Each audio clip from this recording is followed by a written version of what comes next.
Seja muito bem-vindo ao nosso Bora Trabalhar. É o nosso podcast de carreiras, oportunidades e negócios. Eu sou César Rocha e trago para você semanalmente as maiores referências do mercado de trabalho, as grandes empresas, os grandes profissionais de destaque no mercado. E hoje não vai ser diferente. Hoje eu estou com o Gustavo Bonfadini. Ele é médico oftalmologista, cirurgião, e vai estar aqui conosco conversando sobre diversas questões da oftalmologia e da saúde ocular. O Gustavo, ele tem doutorado pela Unifesp e ele é o responsável técnico do Banco de Olhos aqui do estado do Rio de Janeiro e vai estar conversando conosco hoje acerca de diversos temas. E se você em algum dia pensou em ser médico, considere também a possibilidade de ser um oftalmologista para poder usufruir um dia do conhecimento que você vai receber aqui hoje e conhecer um pouco mais também sobre a profissão, sobre a carreira, que eu tenho certeza que vai enriquecer muito o seu conhecimento. E como é de praxe, você já sabe o que a gente sempre pede: curta, comenta e compartilha, porque a nossa remuneração sempre será o seu engajamento. Então, Gustavo Bonfadini, seja muito bem-vindo ao nosso podcast Bora Trabalhar. Eu gostaria que você se apresentasse à nossa audiência, falasse sobre você, sobre a sua formação, para a gente poder iniciar o nosso papo com o pé direito. Olá, César. Muito obrigado pelo convite, poder estar aqui com a sua audiência e falar de uma coisa que eu adoro, que é a saúde ocular, da importância do médico oftalmologista, né?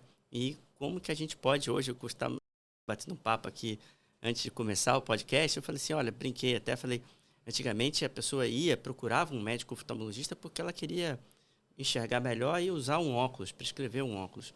Na verdade, hoje, os pacientes me procuram porque eles querem enxergar bem, mas eles querem ficar sem óculos. Então, isso que é possível hoje em dia, né? Desde a infância, a gente tem, às vezes, crianças hoje, infelizmente, com uma alta miopia. Isso na verdade, é uma alta incidência de miopia no mundo. E até o adolescente, o adulto jovem, e depois, quando chega aos seus 50 anos de idade, a gente tem as pessoas com um grau que vai aumentando, aquele grau de perto, que o braço vai ficando curto, né? A gente brinca com a presbiopia chegando e a chegada da catarata. Então, a gente consegue também fazer com que essas pessoas enxerguem bem sem a necessidade dos óculos. Me fala um pouco, por favor, sobre a sua formação e o que te fez ir para essa área de oftalmologia. Bom, na verdade, quando eu fiz medicina, eu achava que tinha uma destreza manual e queria fazer algo cirúrgico. Então, desde a faculdade, eu fui experimentando algumas áreas, fazendo estágios, né? Desde falava, olha, acho que eu quero fazer cirurgia plástica. Então, estagiei na parte de centro de queimados do Hospital do Araí, fiquei 6 meses lá, e porque eu queria fazer cirurgia mesmo, não só a cirurgia estética, né? E aí depois fui tentar a dermatologia, ver se eu gostava, mas quando eu cheguei na oftalmologia, eu percebi que, assim, realmente, dos sentidos, se a gente for imaginar, existem estudos que mostram que quase que 85% do nosso relacionamento com o meio externo, ele se dá através da visão.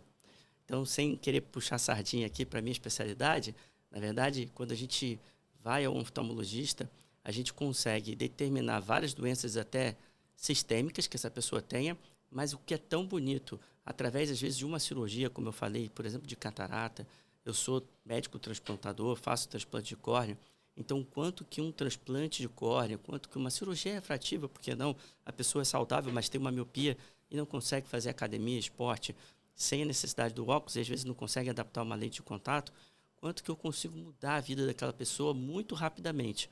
A maioria das doenças, elas são tratáveis, diabetes, hipertensão, mas não são curáveis.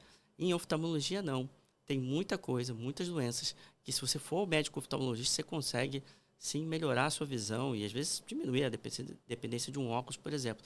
Então, isso me fascinou. O quanto que uma cadeira clínica cirúrgica, eu conseguia transformar a vida dessas pessoas. E saiu um estudo recentemente, foi publicado até num jornal de grande repercussão, um estudo americano mostrando qual a percepção das pessoas em relação a seus órgãos e tecidos. Ou seja, se a pessoa perder um dedo, quanto que seria aquele valor, aquela perda para aquela pessoa. E a visão só perdia para o cognitivo, ou seja, se a pessoa ficasse demenciada, obviamente, ela estaria, mas não estaria mais aqui. Depois seria a visão. Então, isso reforça o quanto que a população entende de preciosismo, né, do valor da visão, mas infelizmente eu não vejo isso na prática com as pessoas procurando todo ano um médico oftalmologista para fazer um check-up. A gente está no início do ano agora, estamos em janeiro de 2025, mas é importante aí, quem estiver nos ouvindo, procurar o seu médico oftalmologista de confiança, porque ele é o profissional que vai conseguir te ajudar a saber se você está bem e se tiver algo que seja detectado, poder tratar precocemente. Perfeito. Bom, então vamos lá. Uma coisa que me chamou a atenção no seu caso, que você também é um amante da tecnologia, né? Não apenas da saúde Sim. ocular. E fez assim um investimento fora de sério na sua clínica para poder oferecer o máximo de recursos para a recuperação dos seus pacientes.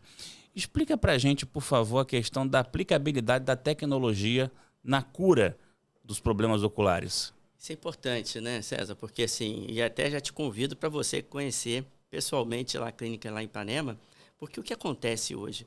Eu percebo que há um distanciamento, e eu tenho uma outra clínica que a gente tem médicos residentes, então eu participo da formação de outros médicos em oftalmologia, e há um distanciamento na formação humana mesmo do médico. Então, eu vejo que, por exemplo, lá em Ipanema, a primeira vez é 1 hora de consulta para eu conseguir entender o teu problema. Mas, além disso, eu preciso ter muita tecnologia embarcada lá para poder, numa consulta, determinar qual é o teu problema. Então, por exemplo, eu tenho um aparelho lá que é o OPD Scan, que é um aparelho que consegue medir o seu grau computadorizado de dia e de noite. Ué, Gustavo, mas muda o meu grau? Nunca ouvi falar disso. Muda, porque a gente tem uma pupila, que é um músculo que ele abre e fecha dependendo da luminância do ambiente. Você vê, por exemplo, para quem está nos ouvindo, o gato à noite, ele fica com aquela pupila dilatada, e ele, se bater uma luz, se reflete ali o olhar dele. Então, à noite, a pupila, no ambiente escuro, ela abre. Dependendo do grau de curvatura daquela córnea, o grau vai ser diferente. Então, você consegue, numa consulta, eu tenho telas já, consigo tirar foto do olho do paciente, e os exames, eu costumo, é um pouquinho menor que a sua televisão aqui, mas eu mostro o paciente aqui na consulta na mesa, mostro lá. Então, o que eu vejo que é interessante, eu consigo, e os pacientes, geralmente eles elogiam, falam, pô, doutor Gustavo, o que eu gosto daqui é porque você tem calma, consegue me explicar, mas além disso eu consigo entender o que eu tenho. Você me mostrou aqui que eu tenho isso aqui, essa lesão na pálpebra, eu tenho que fazer uma higiene dos cílios, que eu tenho blefarite, e preciso parar de coçar os olhos, porque senão vai aumentar o meu grau. Então eu consigo mostrar e traduzir isso, tirando um pouco daquele mediquês. Quando a gente vai no médico, às vezes, ele fala aquelas terminologias muito técnicas, mas, de novo, a comunicação, e você é um comunicador, já vi que você se expressa muito bem e tem um raciocínio rápido, mas a comunicação ela precisa ser precisa, porque senão, principalmente quando a gente está tratando um paciente, se ele não comprar a minha ideia e entender o problema que ele tem, olha, se tem um glaucoma, precisa usar o colírio. Olha só por quê, você está perdendo o nervo óptico, fibras, você vai perder visão. Se eu não consigo transmitir isso adequadamente, ele não vai usar o colírio. Então, acho que é isso que é importante também, unir a tecnologia, mas a parte humana, obviamente.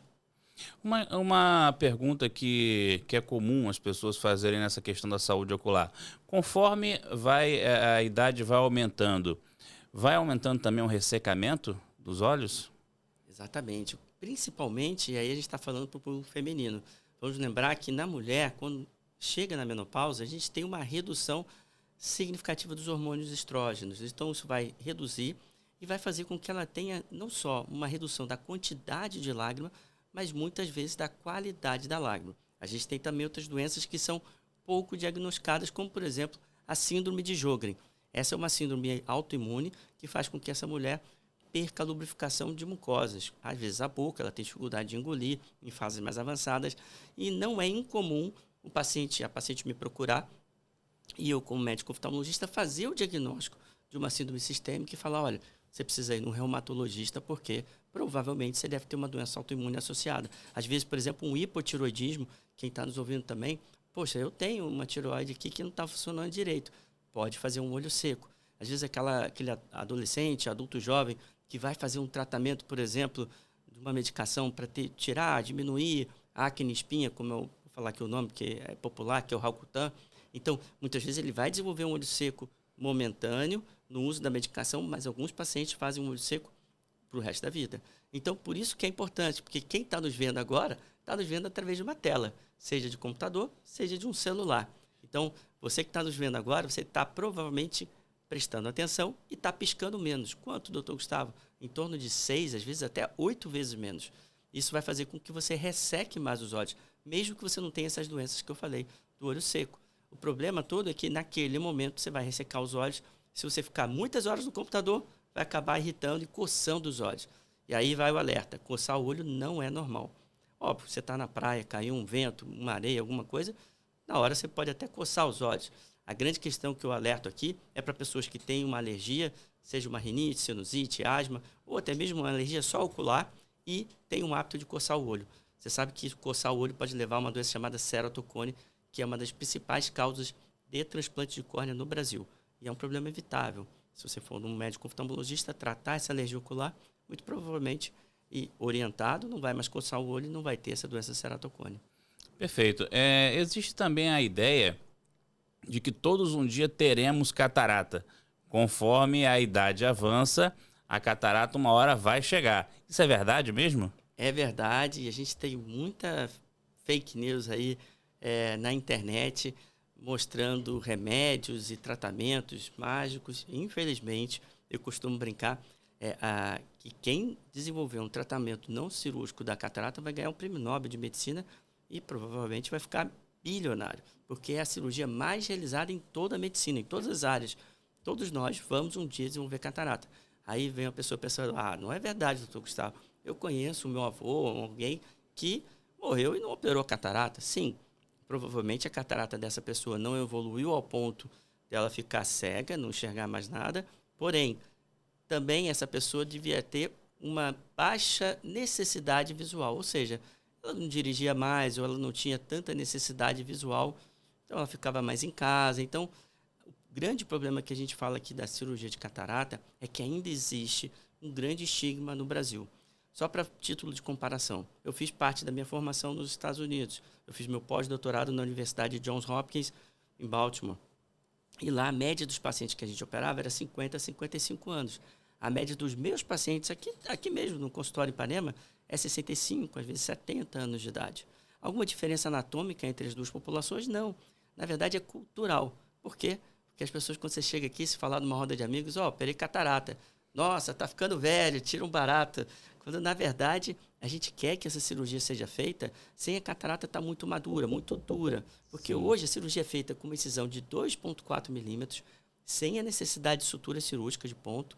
A pessoa não sai mais com tampão, ela já sai enxergando do centro cirúrgico, sai andando, ela não fica internada mais, ela opera, a cirurgia demora 20 minutos, 15 minutos e sai andando, tem uma sedação leve. Então, a grande questão que a gente explica aqui é a cirurgia de catarata ainda existe um grande estigma, só que com ela a gente consegue, quando bem indicada, até diminuir a dependência dos óculos. Existem lentes intraoculares que fazem com que o paciente enxergue de longe, visão intermediária e de perto.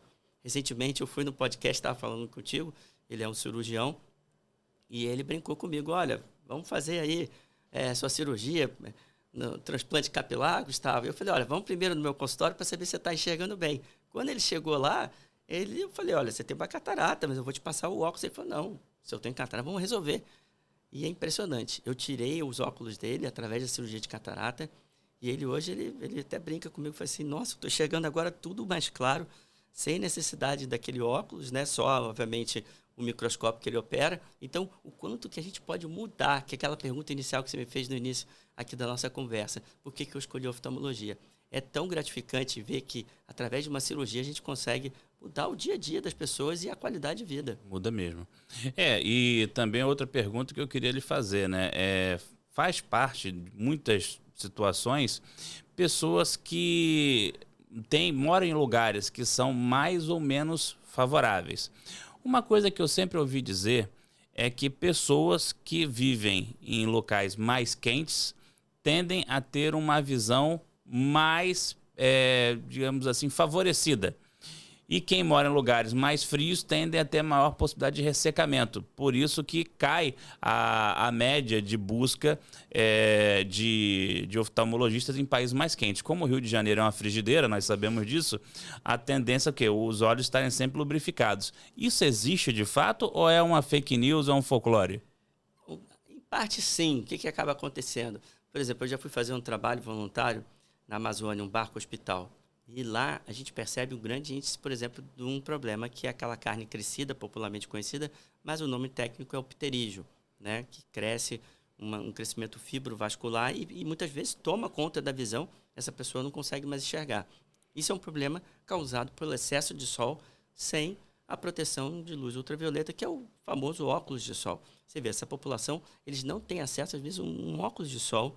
Eles são pescadores, eles ficam muito tempo expostos. Então, isso acontece. E eles estão, como você bem falou, a gente está numa área que tem muito vento e, às vezes, a gente pega muito sol. Agora, também tem um lado contra, né? Porque, ao mesmo tempo que você tem alguns problemas relacionados ao sol, como, por exemplo, uma catarata precoce, pessoas que tomaram muito sol e não se protegeram, a gente tem também hoje um conceito que é muito importante entender. Está havendo um aumento de miopia no mundo todo. Obviamente mais nos países asiáticos, mas a gente percebe isso já no Brasil. As crianças, e eu tenho uma filha de 8 anos, a Nina, é muito difícil a gente conseguir controlar tempos de tela, seja de televisão, seja de tablets e às vezes até mesmo celular.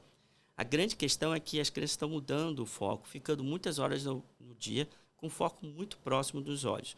E estão deixando de ter, provavelmente você falou aí que a tua infância, a minha foi na Tijuca, a sua de Caxias. Então, a gente brincou na rua, né? Então, a gente tinha esse hábito de ficar num ambiente externo e com a luz ultravioleta do sol, que também é benéfico. Então, qual que é o problema hoje? As crianças estão ficando muito tempo em ambiente fechado, com uma visão de perto e pouco tempo em ambiente aberto, exposto ao sol. Então, isso está fazendo um aumento de miopia significativo. Segundo a Organização Mundial de Saúde, estima-se que quase metade da população no mundo até 2050 vai ser míope. Isso é um dado muito preocupante, porque não é só você ser míope e precisar de óculos para enxergar de longe. É você ter as complicações de uma automiopia, que é você, por exemplo, ter um glaucoma, ter um descolamento de retina, ter várias alterações nessas crianças e adolescentes e depois eles vão crescer.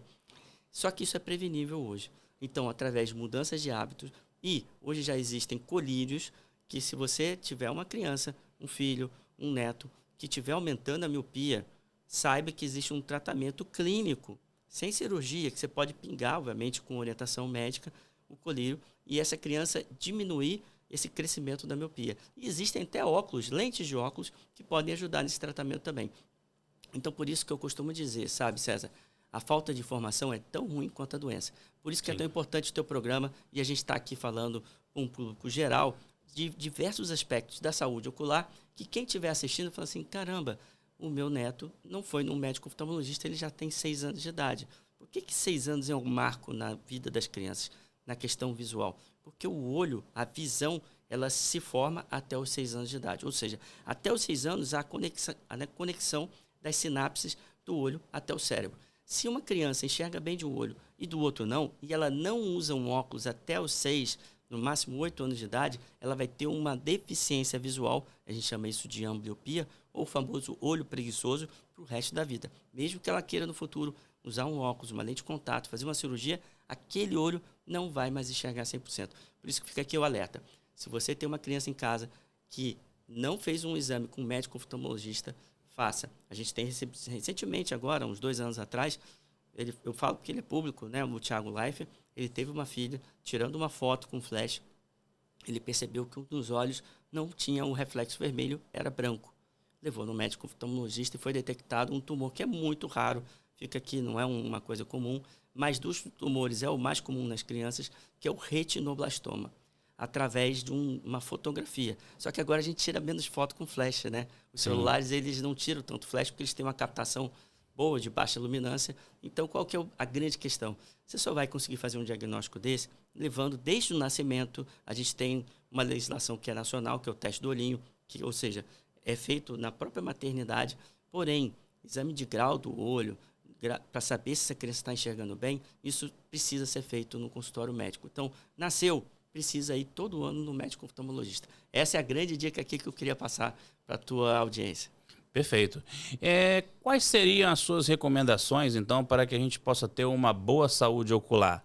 Isso hoje em dia é bem discutível porque as pessoas estão forçando muita barra, né? Tem profissões, por exemplo, que as pessoas estão tomando energético para conseguir se manter em pé, as pessoas não estão tendo o tempo de sono necessário porque mesmo quando podem dormir, a mente fica ali trabalhando, a pessoa não relaxa.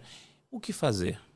Bom, como a gente falou, primeira dica principal, procurar um médico oftalmologista todo ano. Como as mulheres vão no ginecologista para fazer o exame de rotina, né, que a gente chama de preventivo, a gente também recomenda que desde crianças, adolescentes e adultos e pessoas da melhor idade façam um acompanhamento com um oftalmologista. Agora, além disso, fica aqui algumas dicas.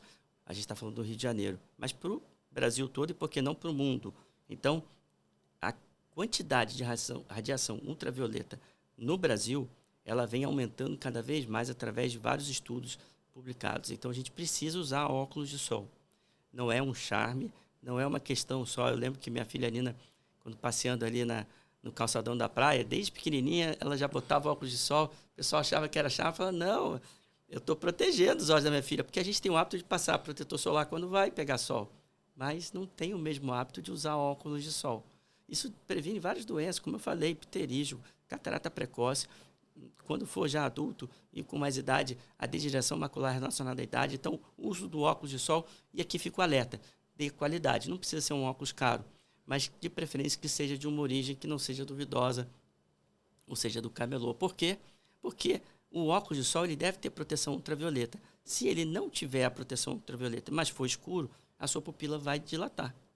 Dilatando, ela vai fazer com que entre a radiação sem a devida proteção. É como se você estivesse pulando paraquedas e não saber se você está com paraquedas fechado adequadamente ou não. Então, é sempre bom comprar um óculos de qualidade. Agora, existem outras coisas que a gente vê no dia a dia que podem ajudar muito a população. Uma é fazer repousos. Eu costumo brincar que, assim, eu acho que de 10 pacientes que vão no meu consultório, pelo menos uns 5 ou 4, eles se queixam de astenopia, que é o cansaço visual. E eles falam, doutor Gustavo, eu chego, estou lá no computador, quando chega meio-dia, ou então chego no final do dia, eu não consigo ver uma televisão, eu não consigo focar nada.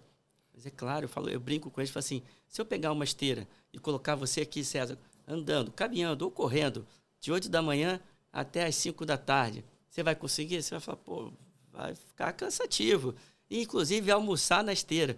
Pô, mas como assim, Gustavo? É isso que a gente faz. Muitas vezes a gente está almoçando e está no celular. A gente depois sai e vai para o computador. Aí depois volta para o celular e não descansa a visão. Então, os nossos olhos, eles relaxam quando a gente está olhando para longe. Quando a gente olha de perto, independente de ter um grau ou não, a gente está forçando a musculatura interna do olho. Isso causa um cansaço, uma fadiga. Então, eu até pergunto ao paciente, esse cansaço que você tem, final de semana, quando você não está muito no computador, ele aparece? Realmente não. Então, também fica aqui a dica. Descanse seus olhos. A cada 1, 2 horas, tente ficar pelo menos 5 minutos olhando numa janela. Vai tomar uma água. Evita o café, pelo menos várias vezes ao dia. Mas, ou então você pode até fechar os seus olhos, né, e descansar. Agora, parece fácil, mas não é. Você está no meio de um trabalho ali, tocou o alarme e vou ter que descansar meus olhos. A gente sabe que na vida real isso é um pouco difícil de fazer. Então, essas são 3 dicas que eu gosto de passar sobre a saúde ocular aí para a população. Perfeito. Em relação à questão da fotofobia, né, tem sido cada vez mais comum relatos de... Eu mesmo sou pessoas que detestam luminosidade, pessoas que ficam muito incomodadas no sol, pessoas que chegam assim em locais que têm alta concentração de luz, se sentirem incomodadas, até começarem a lacrimejar em alguns casos. O que vem a ser essa fotofobia? Isso é para a vida toda? Como que funciona isso? Isso é uma excelente pergunta, porque é uma queixa também comum num consultório oftalmológico. O que acontece? Muitas vezes essa fotofobia ela está relacionada a problemas, sim, saúde, ou seja, doenças. Eu sou especialista em córnea, existe uma alteração que se chama distrofia endotelial de Fuchs. Nos Estados Unidos, a gente tem a estatística lá, aqui no Brasil a gente não tem, 4% da população nos Estados Unidos, acima dos 40 anos, vão ter a distrofia endotelial de Fuchs. E ela cursa, inicialmente, com alteração não na quantidade visual, mas na qualidade e de fotofobia, aversão à luz. Não só isso, a gente pode ter outros problemas, como, por exemplo, o paciente tem um grau como um astigmatismo, uma miopia não corrigida e ter fotofobia. Pode ter glaucoma e também ter fotofobia. Então, catarata, às vezes, logo no início da catarata, um dos principais sintomas é a pessoa sentir que ela não tinha fotofobia e começou a ter. Ela saía num dia muito iluminado, um dia ensolarado e, nossa, aversão à luz. Então fica aqui o alerta. Se você tem fotofobia, vale a pena fazer um check-up para saber se você não tem nenhum problema. Agora, existem sim, principalmente pessoas com o olho mais claro, né, da íris, porque tem menor quantidade de melanina, então eles vão ter mais aversão à luz. Agora, pessoas como nós que temos olhos castanhos também podem ter. Eu tenho, então eu cheguei aqui, eu estava com meu óculos de sol, guardei, porque eu sei que eu vou ter aversão à luz num dia muito iluminado como é hoje. Então vale a pena, se você já fez o check-up e sabe que não tem nada, usar um óculos de sol de qualidade já vai ajudar bastante. Agora, outras estratégias. Se você trabalha muito no computador, você pode, às vezes, também ter fotofobia, usar um óculos, se tiver um óculos de grau, com aquela proteção de filtro azul. Ela vai fazer com que tenha um pouco mais de conforto também. Perfeito. Bom, nós vamos falar de alguns vilões agora, né? Você comentou sobre o café. Vou te perguntar de que forma o consumo excessivo de café pode prejudicar na visão. Na realidade, são 3 vilões, né, que a gente sempre falou que prejudicam muito a saúde ocular. Um é o café, muita gente não sabe disso. Outra coisa, um tanto quanto óbvia, é o cigarro, que é o vilão de tudo. E o terceiro vilão, que parece que está começando a usar cada vez mais cedo, é o álcool. Fala pra gente, por favor, sobre esses 3 vilões da saúde ocular. Quais as consequências? O que pode acontecer? Saiu um estudo recente agora, mês passado, numa revista de grande impacto, mostrando que o café, quando administrado várias vezes ao dia, ele pode sim aumentar a questão de pressão arterial, mas a gente também tem outros trabalhos mostrando que pode aumentar a pressão intraocular. Então, o paciente que tem glaucoma ou tem uma hipertensão ocular, tem uma tendência a ter uma pressão um pouco mais alta, vale a pena ficar de olho, porque o uso excessivo de café, você bem falou agora, estimulante, como aqueles, né, energéticos aí que estão na moda, também eles têm que ser usados com certo cuidado. Eu adoro café, mas eu já botei na minha vida aqui a café até umas 2 da tarde, 3, porque eu sei que eu não vou perder o sono, mas ele vai alterar a qualidade do meu sono. E aí você falou do cigarro. Hoje em dia, parece que mudou muito a cultura, né? Eu sou de uma época que, quando eu era criança, eu ia no pediatra e o pediatra fumava no consultório. Um absurdo hoje a gente pensar isso, mas isso era a realidade naquela época. Quando eu estudei, eu lembro na minha escola, a professora de francês, ela entrava lá, isso era 7 da manhã, ia soprando no nosso rosto e não podia reclamar. Então, assim, tinha que levantar quando o professor levantava, chegava na sala. Então, isso mudou muito. Só que, assim, a gente vê que ainda o cigarro está presente numa camada da população e o pior, tem uma população jovem entrando naquele cigarro eletrônico. E já tem estudos mostrando que eles têm o mesmo dano prejudicial todos os vasos do corpo, inclusive dos olhos, fazendo uma vasoconstrição e fazendo uma hipóxia na retina, porque eles... Gustavo, eles não têm a fumaça. Mas ele tem a nicotina e eles têm uma temperatura que aquele vapor de água chega no pulmão muito alta. Infelizmente, provavelmente daqui a uns anos, a gente vai ver um boom de pacientes com efizema e com transplante pulmonar por conta desses cigarros eletrônicos. Eles são até mais prejudiciais do que o cigarro comum. E, infelizmente, a gente está vendo um aumento, principalmente na população muito jovem. Como você bem falou, o uso de álcool, que não é nada novo.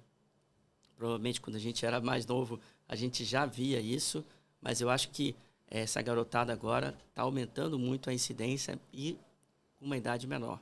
Isso é preocupante, né? Porque a gente vê aí, às vezes, o álcool como uma porta de entrada para outras drogas e a gente sabe que, em relação à saúde ocular, a gente tem várias alterações causadas, desde você pode ter oclusões vasculares e lesões definitivas. Muitas vezes essa pessoa é jovem e às vezes fica com alterações para o resto da vida. É perceptível isso na sociedade, né? A gente está vendo um número cada vez maior de pessoas com problemas sérios de visão. E uma outra questão que precisamos falar, questão do uso de entorpecentes. Antigamente a gente não tinha a quantidade de pessoas que tem hoje usando certas coisas, e hoje a gente até se surpreende ao saber que fulano usa, fulano já usou. Questão de cocaína, questão de drogas ilícitas, pesadas, crack, a gente vê aí Cracolândia se formando em todos os lugares. De que forma essas drogas também prejudicam a saúde ocular? Prejudica o corpo todo, né? É. Mas na questão da saúde ocular, quais são os tipos de problemas mais comuns? Acho que o primeiro de tudo é que são pessoas que acabam deixando de lado a saúde como um todo. Então, muitos desses pacientes eles vão ter, às vezes, diabetes, hipertensão ocular. Eu sou responsável pelo Banco de Olhos aqui do Rio e muitas vezes são pessoas que são doadores, né, e que usavam drogas e, obviamente, a gente só consegue captar depois de todas as sorologias serem feitas, a gente ter tudo isso. Mas a gente vê que essas pessoas, muitas vezes, elas não se cuidam e têm outros problemas de saúde que elas não teriam, né, e acabam, enfim, não é normal uma pessoa de 40 anos infartar, né? Sim. E a gente vê isso na prática. E aí, tendo outros problemas, como às vezes um glaucoma precoce, tendo uma catarata precoce, tendo alterações na retina, como a retinopatia diabética, e são lesões que poderiam ser preveníveis, mas essas pessoas, infelizmente, perderam um pouco o rumo da vida e não conseguem se cuidar mais de si de forma adequada. Perfeito. Vamos dar aquela relaxada na nossa conversa. Se eu tenho uma criança em casa e vejo que essa criança está apresentando alguma dificuldade visual, mesmo na escola, não consegue copiar o dever no tempo correto, o que pode estar acontecendo com essa criança? Porque a gente já sabe que tem que levar no oftalmologista, sem dúvida. Mas quais são assim, os problemas mais comuns que se manifestam nesses casos? Essa pergunta é bem interessante porque recentemente foi publicado um estudo chinês no qual se mostrou que enxergar bem, ou seja, se a criança precisa de usar um óculos e ela consegue ser tratada de forma adequada com um simples óculos, ela vai conseguir produzir mais e conseguir, sucesso é uma palavra muito subjetiva, mas ter um sucesso profissional comparado a crianças que não tiveram acesso a um simples exame oftalmológico e, obviamente, conseguir usar um óculos. Então, isso muda a vida daquela criança para o resto da vida, porque ela consegue interagir mais. Eu sou especialista em córnea, então eu trato muitas crianças e adolescentes com ceratocone, uma doença causada por coçar os olhos. É impressionante como são crianças mais introspectivas. Elas não se relacionam tão bem quanto outras crianças. E quando a gente vê que a gente consegue tratar elas, às vezes usar uma lente de contato, colocar um implante de anel de Ferrara, que é um anel intraestromal, que é uma cirurgia minimamente invasiva, feita com um anestésico tópico, e melhora a visão dessas crianças e adolescentes, é nítido quando elas entram no meu consultório, o olhar, a confiança, a postura.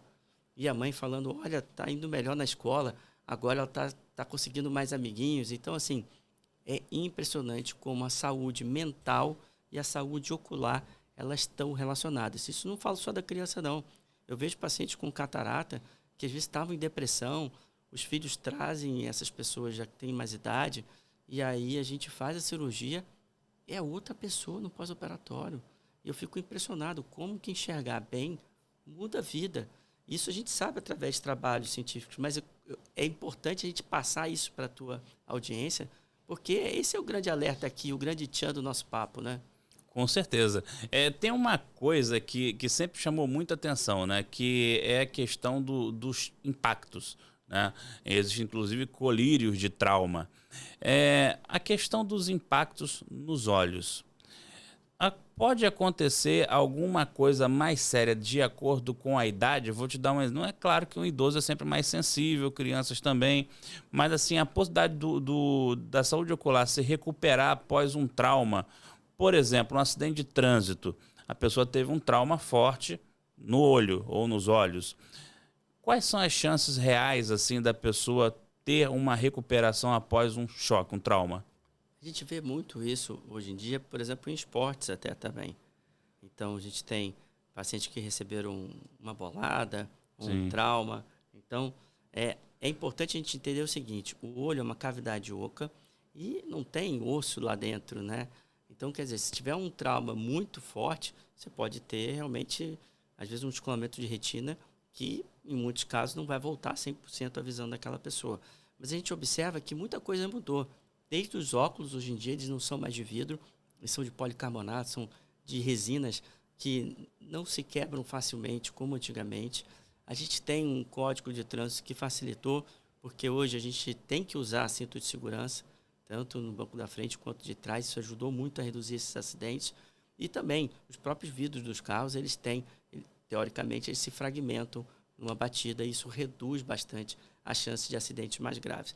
Agora, o que eu falo é, se você faz um esporte e consegue usar um óculos de proteção, isso vai ajudar bastante, porque muitos traumas, eles seriam preveníveis. Eu lembro quando eu fazia ainda plantão no Hospital Souza Aguiar, que é aqui no Rio de Janeiro, um hospital referência em trauma, eu via muitas lesões que eram preveníveis, lesões de trabalho, que através de um EPI, que é um equipamento de proteção individual, poderia ter sido evitado, mas infelizmente no Brasil a gente gosta de fazer muita lei, mas muitas vezes elas não são seguidas. Então essa é uma dica aqui, se você trabalha com serra, com algo que possa causar um trauma, é importante que você se proteja. E uma lei que eu acho que salvou muitas vidas, a gente estava falando aqui, mas também diminuiu o risco de traumas, foi a lei seca, porque a gente sabe que muitas pessoas deixaram de morrer porque hoje em dia você não pode mais beber e dirigir, né? Hoje em dia você pode pegar outro meio de transporte, tem um aplicativo e não precisa mais dirigir sobre o uso de álcool. Sim, uma coisa que está muito em voga hoje é a inteligência artificial. E fala-se muito que profissão tal vai acabar porque a inteligência artificial vai entrar e vai acabar com tudo. Só que, na realidade, é um entendimento um tanto quanto míope, se a gente pode dizer dessa forma. Na realidade, o que a gente está vendo são as profissões abraçando a inteligência artificial para resolverem problemas e atenderem demandas até antigas. Como que a inteligência artificial pode ser usada na detecção e no tratamento das doenças oculares? Excelente, porque hoje eu tenho isso no meu consultório. Então, a gente tem hoje, por exemplo, uma ferramenta, eu tiro uma foto do olho do paciente, eu consigo ver o grau dele, e através de uma inteligência artificial, ele já consegue detectar, por exemplo, minha área de atuação, se ele tem um ceratocone. Então, ele já diz, olha, tantos por cento ele é suspeito de ter um ceratocone. E aí, já, se a pessoa não for especialista, mas é um oftalmologista, ele já vai olhar com atenção. Deixa eu ver esse exame aqui. Ah, e não é especialista? Então vou encaminhar para o especialista em córnea. Hoje a gente já tem fotos do fundo do olho que consegue tirar e não precisa ser um especialista de retina, que não é a minha área de atuação. Lá na clínica a gente tem uma especialista que faz esse tratamento. Só que através do software de inteligência artificial, ele já dá um algoritmo e diz, olha, ele tem aqui a retinopatia diabética, então se ele é diabético, ele precisa de um tratamento com o especialista. E mais, ele tem tantos por cento de evoluir para a segunda estágio de alteração dessa doença. Ou seja, ele consegue estratificar o risco desse paciente. Isso é fenomenal, né?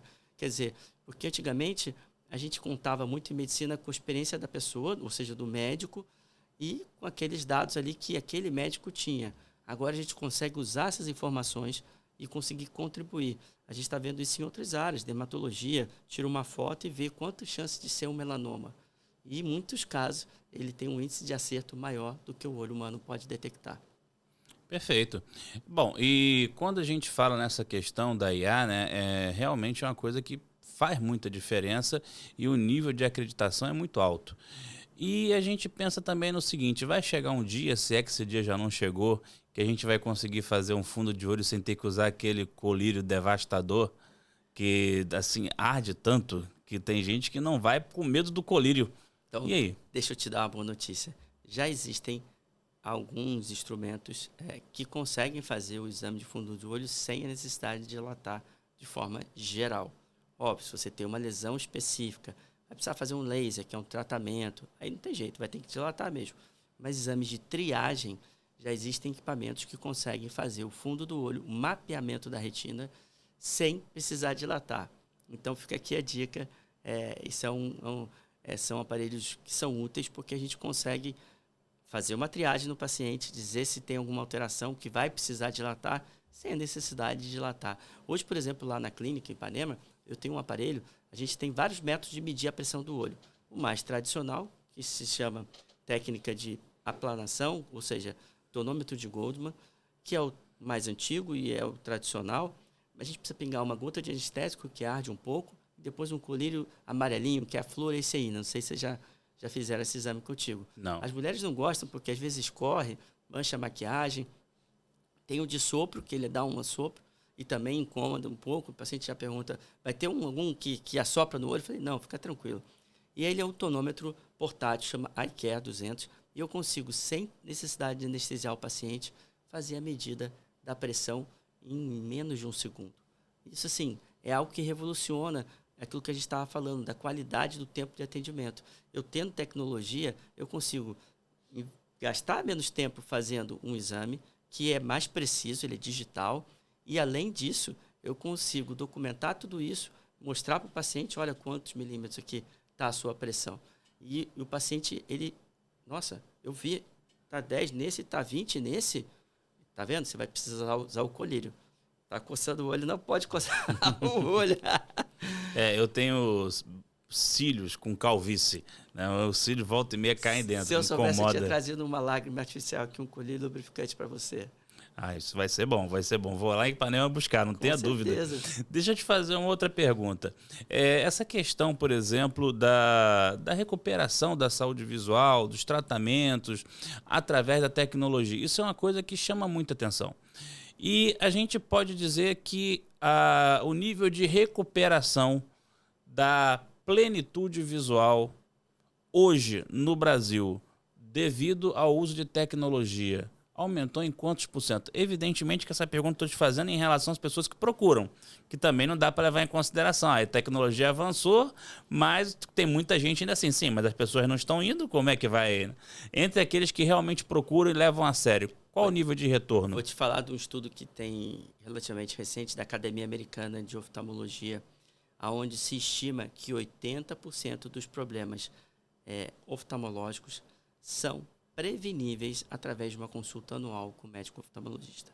Então, olha só, a gente consegue reduzir, pegar de 100 pacientes que tivessem problema, 80 ou deixar de ter problema só porque foram anualmente no médico oftalmologista. Esse é um dado muito expressivo que mostra a importância. Então, não é uma questão só. Antigamente, os pacientes eles procuravam um médico oftalmologista porque eles queriam enxergar bem. Hoje, eles não querem só enxergar bem, né? Eles querem deixar de usar o óculos. Mas muitas pessoas ainda têm aquele estigma de achar eu só preciso ir ao oftalmologista quando não estiver enxergando bem. Eu ainda estou lendo aqui o Bora Trabalhar podcast, eu estou vendo bem, então não preciso. Na verdade, não. Existem doenças que são silenciosas, que a gente consegue parar ela, ou até mesmo fazer com que ela não progrida mais, caso a gente faça um diagnóstico precoce. Bem que você falou. Eu acho que a prevenção é o melhor remédio. Aí é até mais uma questão cultural, né? Mas a gente sabe que muitas vezes as pessoas só vão procurar o oftalmologista quando já bateram com o carro, quando não acerta mais o buraco da fechadura. Deixou aquela marca na lateral, né? Exatamente. Esse carro. Público, quando chega no consultório, e de outros colegas também da sua área, a tecnologia tem ajudado em quantos por cento a trazer de volta a qualidade de vida para essas pessoas? Então, é aquilo que eu falei, porque em cada doença a gente tem a tecnologia hoje. No glaucoma, eu tenho hoje um tonômetro digital. Na cirurgia de catarata, a gente tem o facoemulsificador, que é um aparelho que aspira a catarata. Hoje a gente sabe que em torno de 100 pacientes que vão operar a catarata, 99 vão ficar muito bem. Então, a chance de sucesso é mais de 99%, quando a gente fala, obviamente, de uma boa indicação. Então, em cada área de doença, a gente tem um acréscimo de tecnologia fazendo um diagnóstico mais precoce e também em termos de tratamento. A gente tem doenças que, por exemplo, há 10, 15 anos atrás não tinham tratamento, como glaucoma, não tinham colírios adequados. Hoje a gente tem laser para tratar glaucoma. A gente tem a degeneração macular relacionada à idade, que é uma doença degenerativa que até um certo tempo não tinha tratamento nenhum. A pessoa ficava cega. Hoje você tem vários tratamentos através de medicações anti-angiogênicas, que são as medicações feitas através de uma injeção intravítrea, e eles conseguem fazer com que essa pessoa saia de uma visão subnormal, praticamente cegueira, a voltar a enxergar e fazer suas funções. Então, nesse sentido, a tecnologia ajudou muito a melhorar a condição desses pacientes, visual, quantidade visual, mas também qualidade de vida, porque a gente consegue detectar mais precoce e também temos mais opções de tratamento, que cada dia mais, e uma coisa que eu me orgulho muito, quando a gente vai no congresso, por exemplo, lá nos Estados Unidos, que é o maior congresso de oftalmologia lá nos Estados Unidos e o europeu, a gente verifica que a nossa oftalmologia brasileira, ela não perde em nada. Eu já fiz pós-doutorado nos Estados Unidos e eu digo, a gente só perde em pesquisa. Mas depois que aquilo está implementado lá nos Estados Unidos, automaticamente a gente já consegue ter essa tecnologia presente aqui. Óbvio, os custos são maiores, ainda mais hoje em Sim. dia, mas a gente tem acesso e é muito bom poder contar com essa tecnologia para os nossos pacientes. Perfeito. Você comentou no início da nossa entrevista que muitas pessoas hoje vão no oftalmologista para parar de usar óculos, né? E também tem aquelas pessoas que vão no oftalmologista e muitas vezes não tem como deixar de usar, mas podem partir para uma lente de contato, né? Quais são as principais vantagens e desvantagens em relação às lentes de contato em substituição aos óculos? César, para dar um exemplo, então a pessoa tem a necessidade de uso de óculos e quer fazer uma atividade física, quer ir para academia, quer jogar uma bola, quer fazer um esporte. Então é muito difícil ela usar óculos e conseguir fazer uma atividade física. Ou às vezes quer sair à noite. Então a gente verifica que essas pessoas elas conseguem um grau de dependência. Se você tiver mais que 2,5 de miopia, eu costumo dizer assim, que não é a cirurgia refrativa, a laser, ela não é uma cirurgia estética, ela é uma cirurgia funcional. Uma pessoa com 3 de miopia, se estiver andando de bicicleta, caiu o óculos dela, ela vai ter dificuldade de achar o óculos dela no chão. Se estiver um gramado, ela vai ter essa dificuldade. Então, eu tenho pacientes que às vezes eu transformo e hoje já consegue usar a lente de contato em até crianças. Você fala assim, poxa, doutor Gustavo, em criança? Sim, crianças de 9, 10 anos, que têm um alto grau de miopia, são meninos, eles querem jogar futebol. E você sabe que essa fase, não sei se você tem filhos, é uma fase que a molecada quer fazer esporte. E aí, como é que você fala para esse menino que ele não pode jogar futebol? Ou que ele vai jogar com óculos no futebol de salão, que aquela bola parece uma pedra, né? Imagina uma bolada no rosto. Vai ter um trauma, como você bem falou agora há pouco, e pode muitas vezes ser um trauma irreversível. Então, nesses casos, uma lente de contato, ela é muito bem utilizada. E eu vou te falar outra. Essas crianças e adolescentes, muitas vezes, eles topam o desafio de aprender a colocar, a tirar. A gente tem lente de contato de descarte diário, ou seja, ela é lente estéreo e muito confortável. Então, todo dia vai colocar, no final do dia joga no lixo. Não tem caixinha, não tem produto de conservação. Para os pais que estão nos ouvindo aqui, pode ser uma estratégia se você tiver crianças em casa que usem um alto grau e precisem utilizar a lente para fazer esporte. Perfeito.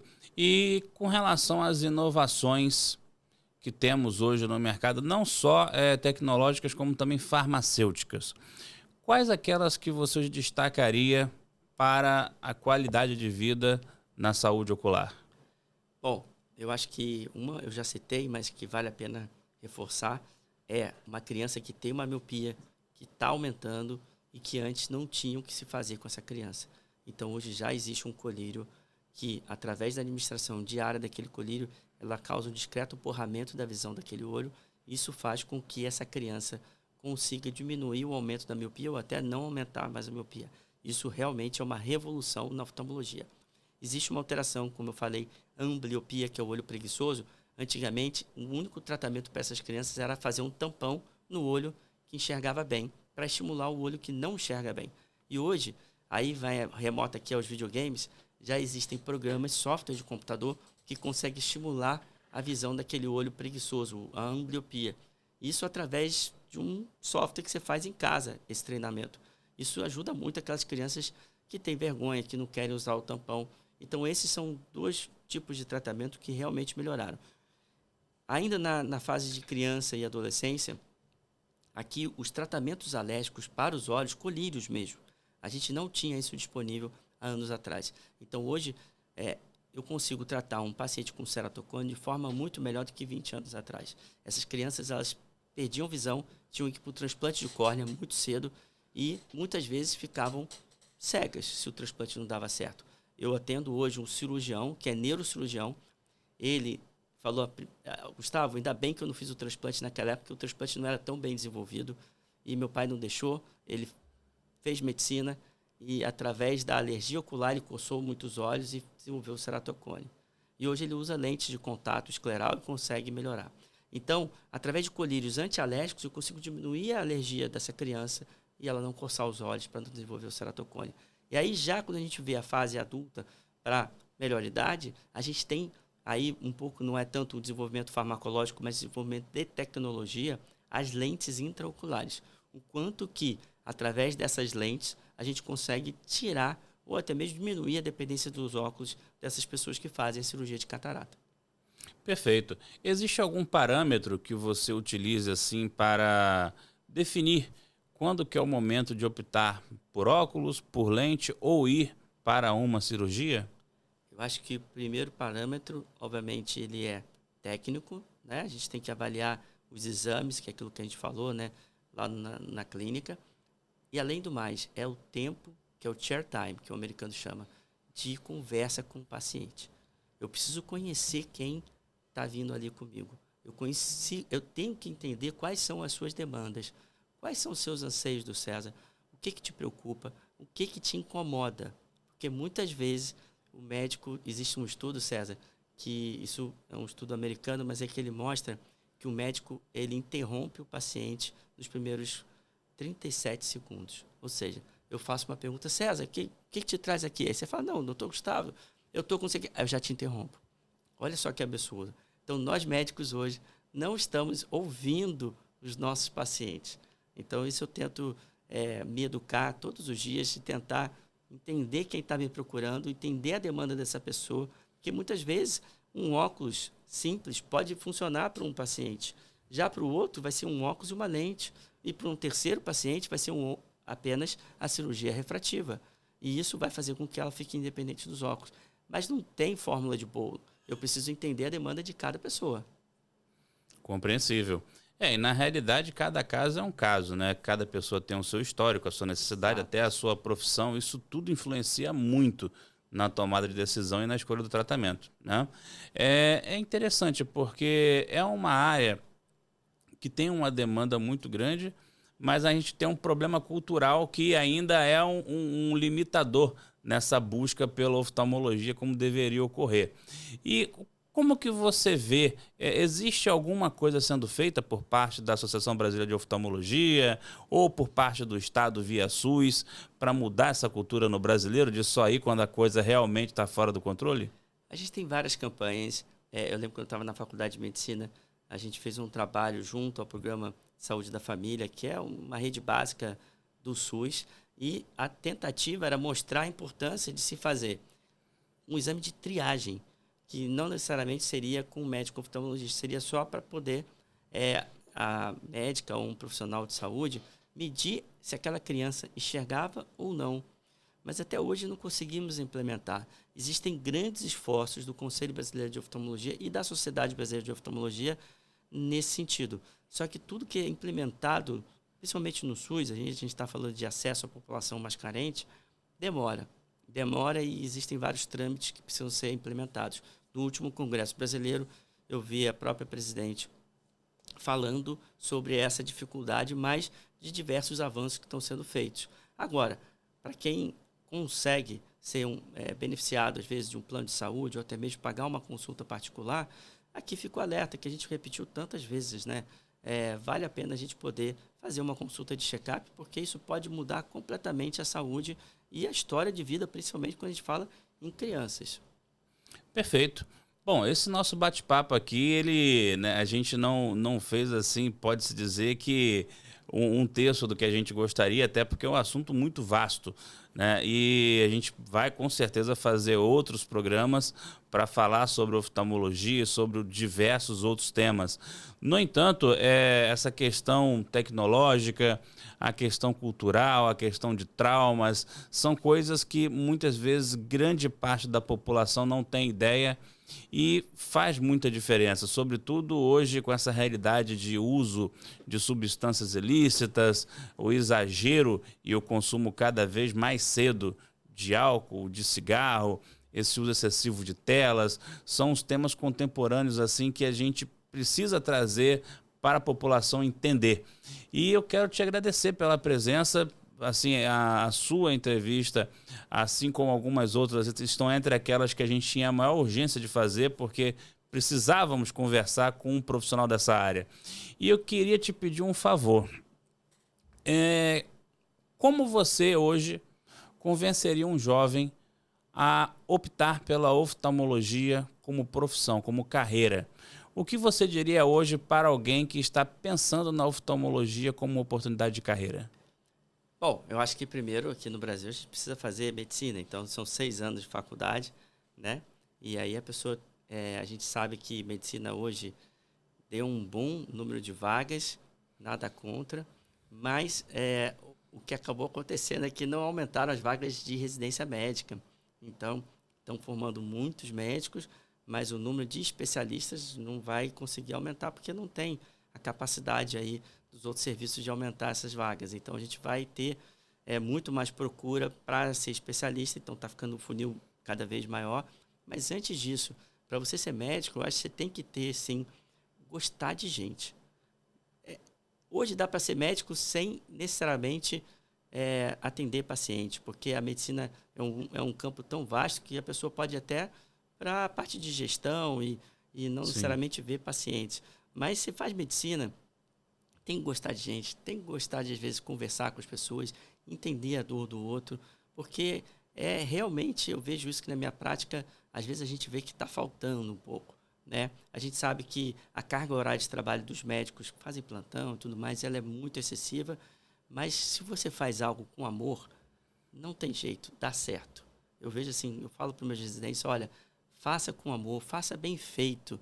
Você já está aqui, então vamos fazer direito, vamos fazer com afinco, porque isso vai gerar resultados. E não é procurar ter o resultado antes do plantio, isso está na Bíblia, né? Então, você tem que primeiro plantar para depois poder colher. Esse é o primeiro ponto para ser médico. E depois, na minha concepção da oftalmologia, é uma subespecialidade muito bonita, porque a gente consegue transformar vidas através de uma cirurgia ou de prescrição de um óculos, e a gente consegue mudar a vida dessas pessoas. E é impressionante o grau de reconhecimento que a gente tem. E assim, quem vai no Google, coloca Gustavo Bonfadini, ver os comentários dos meus pacientes. Às vezes eu leio o comentário, César, e assim, sem falsa modéstia, eu falo assim, gente, eu quero ir nesse Dr. Gustavo, porque eu não acho que fiz tanto por aquela pessoa, mas ela se sente muito feliz de poder ter sido ajudada, obviamente que é um serviço que eu estou prestando, mas mesmo assim é um serviço com carinho, com afeto, com realmente amor à profissão. Então, acho que essa é a mensagem que eu quero passar, e quem queira fazer medicina ou quem já é médico e queira fazer oftalmologia. Perfeito. Então, desde já, eu já agradeço pela sua presença. Eu que agradeço. E gostaria de te fazer um convite também. Essa câmera aqui é sua e fique à vontade para mandar um recado à nossa audiência. Bom, o principal recado eu já falei.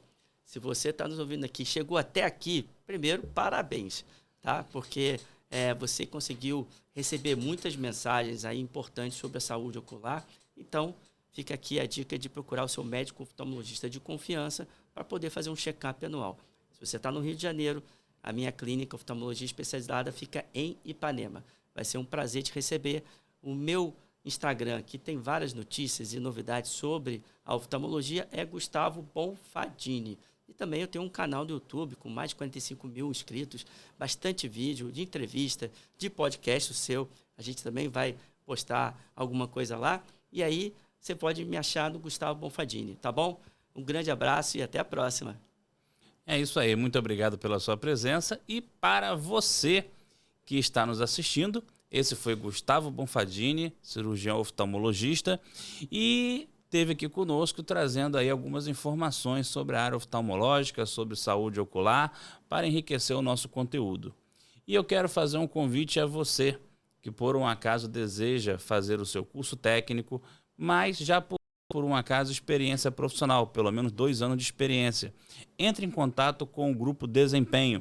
Através de apenas uma avaliação, você vai ser avaliado e poderá obter a sua certificação técnica e o seu devido registro profissional, quando for o caso. Se você tem experiência na área de secretaria escolar, administração, recursos humanos, eletrotécnica, edificações, mecânica, faça contato com o Grupo Desempenho, aproveite a sua experiência profissional e conquiste o seu ensino técnico, ok? Na descrição do vídeo vão estar os contatos e aí você vai poder conversar diretamente com a equipe que vai estar lá precisamente em prontidão para atender a sua necessidade. Por hoje, ficamos por aqui. Quero agradecer mais uma vez a sua audiência e fazer aquele pedido de sempre. Curta, comenta e compartilha, porque aqui o papo sempre será bora trabalhar e a nossa remuneração sempre será o seu engajamento. Fica com a gente que semana que vem tem mais. Um forte abraço.